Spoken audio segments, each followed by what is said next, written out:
How do you kill 100,000 of Europe's most elite warriors in only 3 days? This was not a process that took months. It was not disease. It was not starvation. It happened through a ruthless, calculated campaign that turned 2 battlefields into killing grounds. Some chroniclers even claimed the earth itself had turned red. On April 9th and April 11th, 1241, 2 separate Mongol armies moved into action. These armies were operating almost 500 kilometers away from each other. Military historians still regard this as one of the most perfectly coordinated military operations in human history. At Legnica in Poland and at Mohi in Hungary, the finest warriors of European knighthood gathered.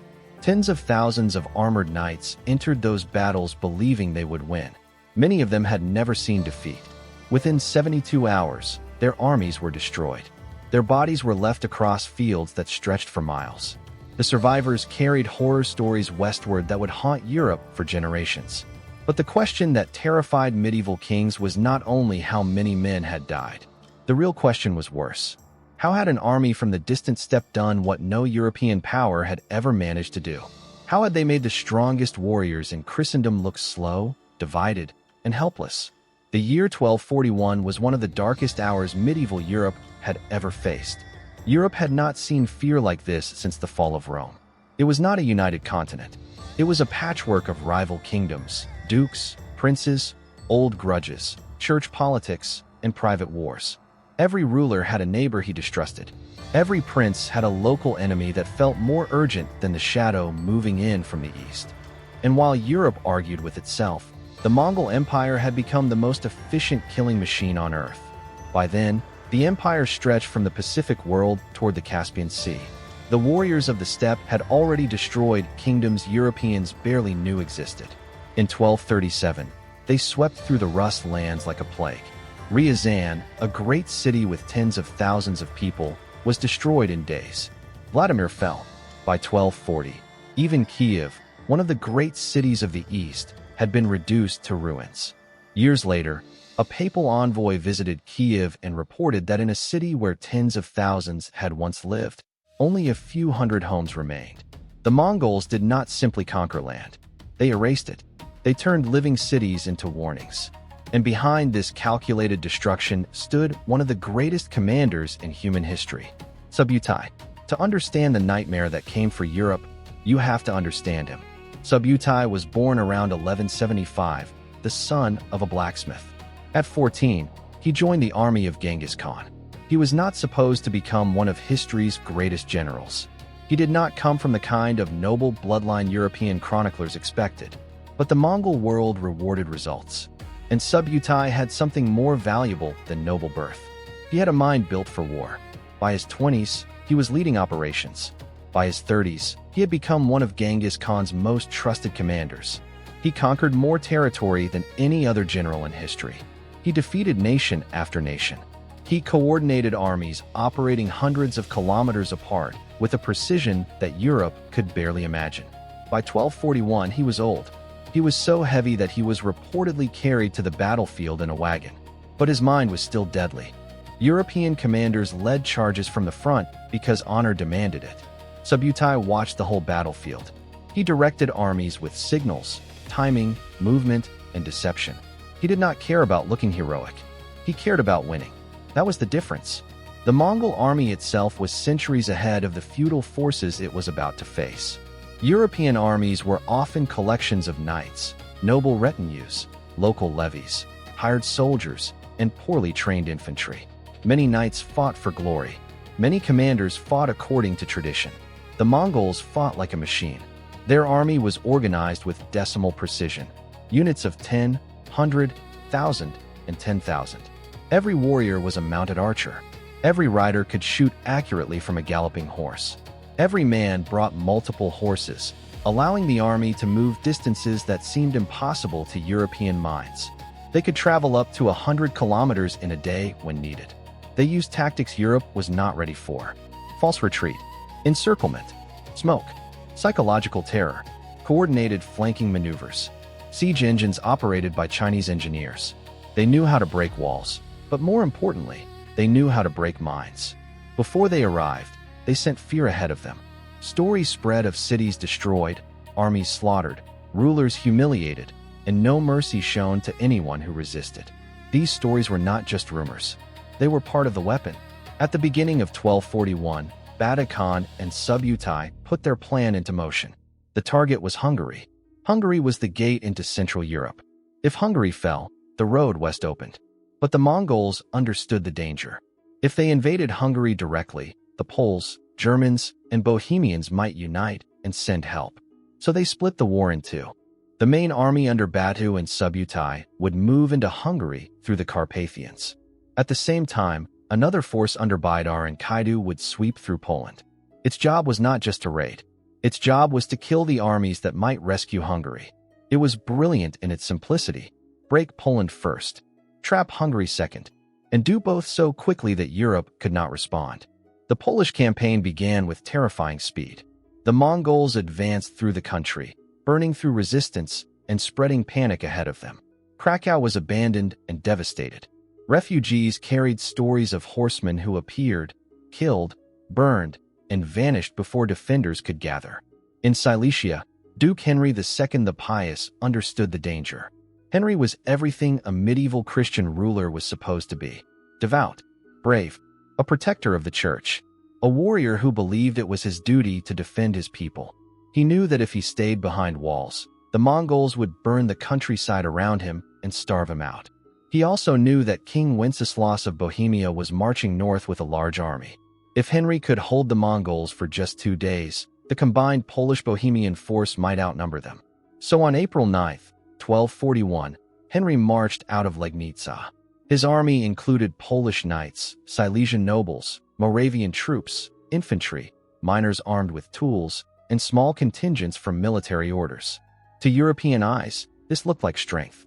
Heavy horses, armored men, lances, banners, the old confidence of medieval warfare. Then they saw the Mongols. Small horses, light armor, curved bows, fast riders. To a European knight, they looked beatable. One serious heavy cavalry charge, and they would break. That was exactly what the Mongols wanted them to think. The battle began when the Mongol vanguard rode forward. They fired arrows into the European lines.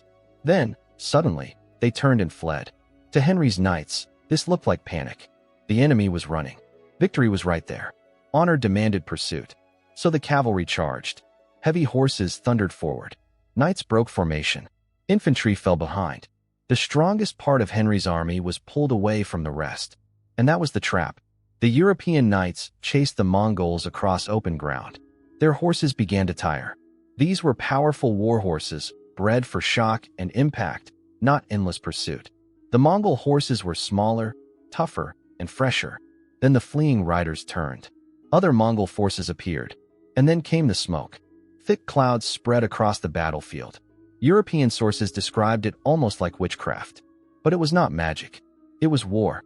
The smoke separated the knights from their infantry and threw the battlefield into chaos. Men could not see. Horses panicked. Orders disappeared. Then the Mongol archers began their work. Arrows came from every direction. Some were meant for men. Some were meant for horses. Some were designed to terrify.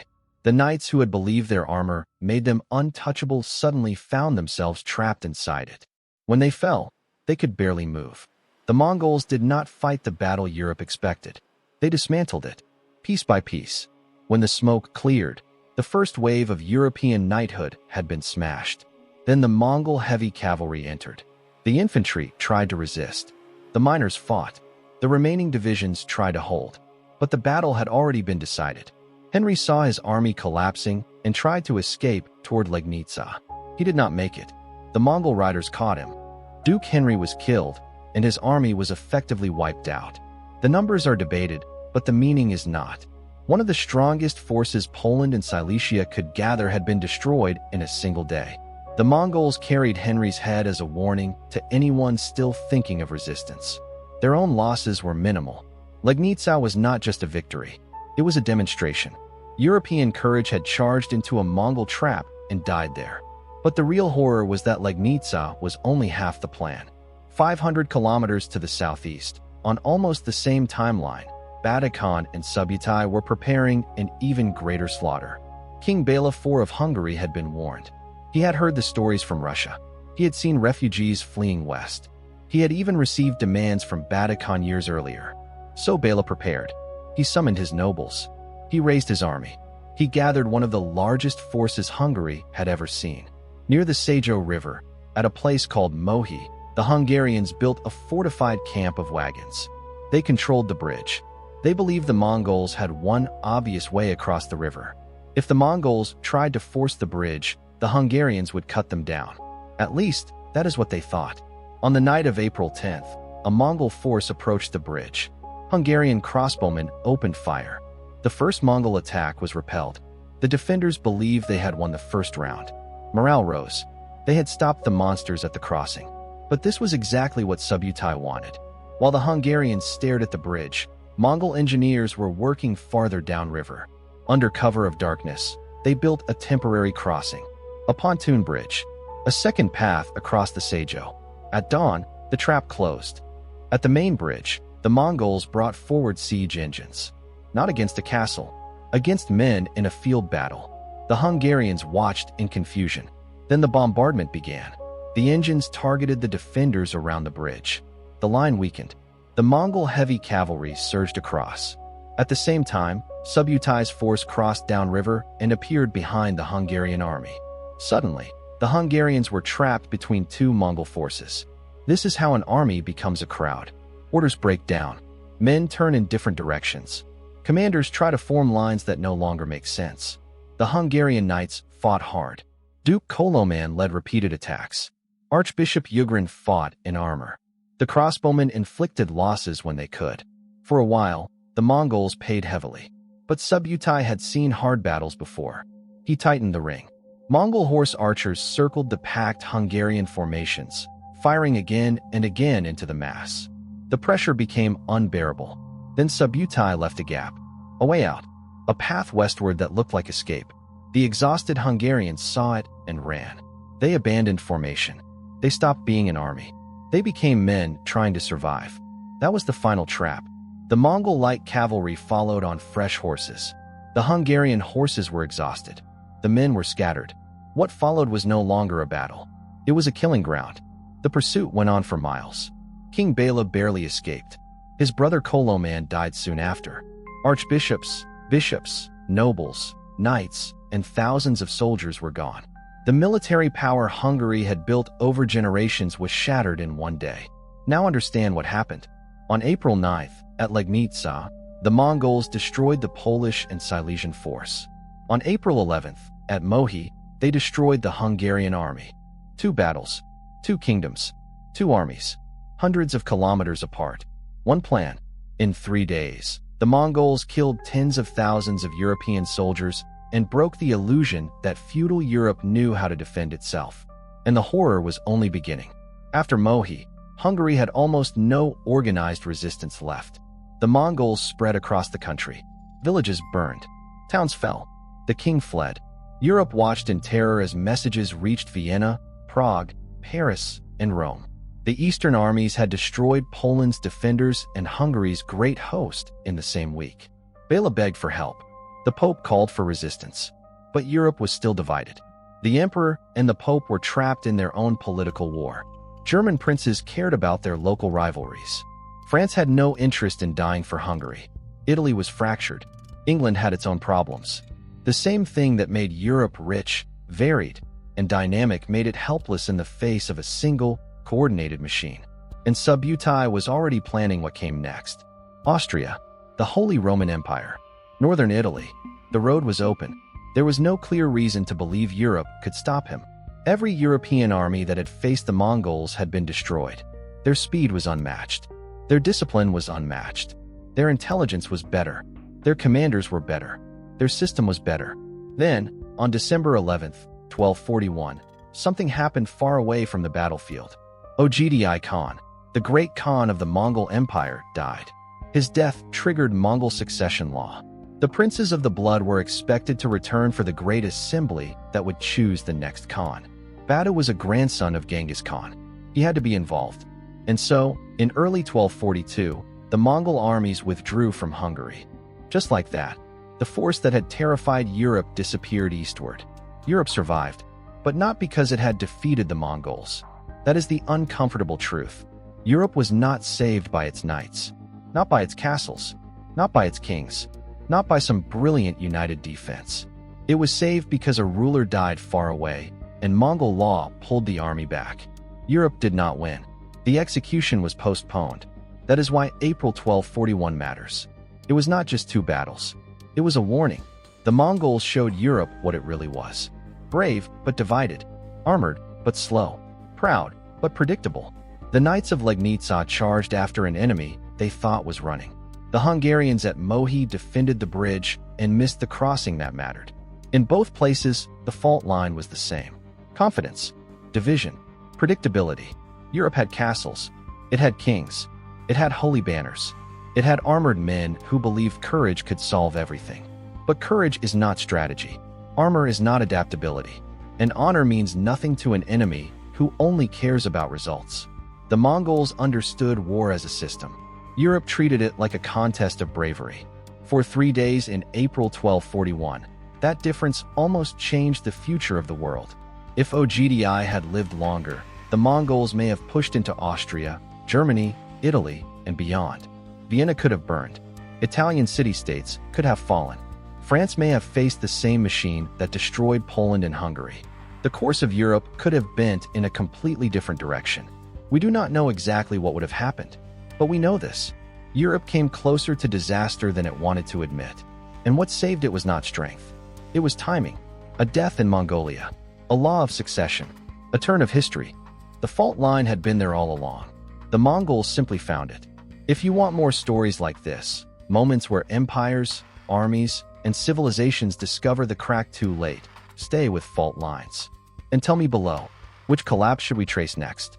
Baghdad under the Mongols? The fall of Constantinople? Or another moment when history almost broke in half?